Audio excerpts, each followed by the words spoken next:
ጤና ይስጥልኝ። ለማታቁኝ ሳይና ማንኤል እባላለሁ። በሰላምታ ኢሚግሬሽን አገልግሎት የካናዳ ኢሚግሬሽን አማካሪ ነኝ። ከካናዳ ውጭ ያላችሁ የዚህ ህግ ክብደትና የሚያስከትለው የእድሜ ልክ መዘዝ በማሰብ እባካችሁ በምንም አይነት ሁኔታ ቤተሰቦቻችሁን ታታመዘግቡ እንዳትቀሩ። አሁን በተለያየ ምክንያት የቤተሰብ አባሎቻችሁን ሳታስመዘግቡ ወደ ካናዳ ወደ ገባችሁ እንመለስ። ከዚህ በፊት ተደርጎ በማያውቅ መንገድ በአንድ አዲስ ጊዜያዊ ህዝባዊ ፖሊሲ በኩል ከመስከረም 9 2019 ጀምሮ ልዩ እድል ሰጥቶ ነበር። ይህ ቤተሰቦቻቸውን ሳያስመዘግቡ እንደ ስደተኛ ሆነው ወይም በቤተሰብ ፕሮሰስ ካናዳ ለገቡ በጠቅላላ ምህረት አድርገው ወደ ኋላ የቀሩትን የቤተሰብ አባሎቻቸው ስፖንሰር እንዲያደርጉ የተሰጠ ልዩ ጊዜያዊ እድል እንደሚያበቃል እናስታውሳችሁ እንወዳለን።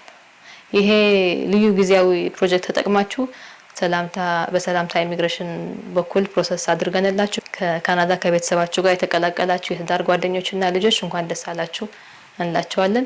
ይህ ዝግጅት መኖሩ ያላወቃችሁ ካላችሁ እና መፍጠር ይኖርባችኋል። ዛሬ ነገ ሳትሉ አጋጣሚውን እንድትጠቀሙበት። በቀሩት ትንሽ ወራት የሚያስፈልጉትን ሰነዶች አሰባስባችሁ ማመልከቻው ፎርሙ ተሞልቶ ተፈርሞ ኢሚግሬሽን እጅ ደርሶ ፋይል ናምበር ካልያዛችሁ ወይም ህጋዊ ባልሆነ አማካሪ አሰርታችሁ ማመልከቻው አልተሟላም ተብሎ ፋይል ናምበር ሳያገኝ ቢመለስ እድሉ ያመልጣችኋል። ታዲያ በዚህ በተባለው ልዩ ፕሮጀክት ስፖንሰር መደረግ የሚችሉ የቤተሰብ አባል እነማን ናቸው?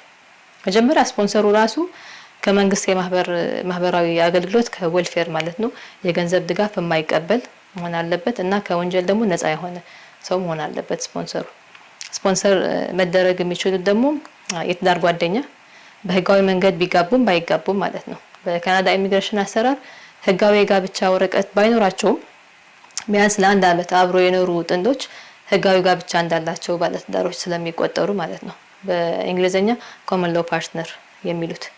ሌላ የጥገኛ ልጆች ስፖንሰር ማድረግ ይችላሉ።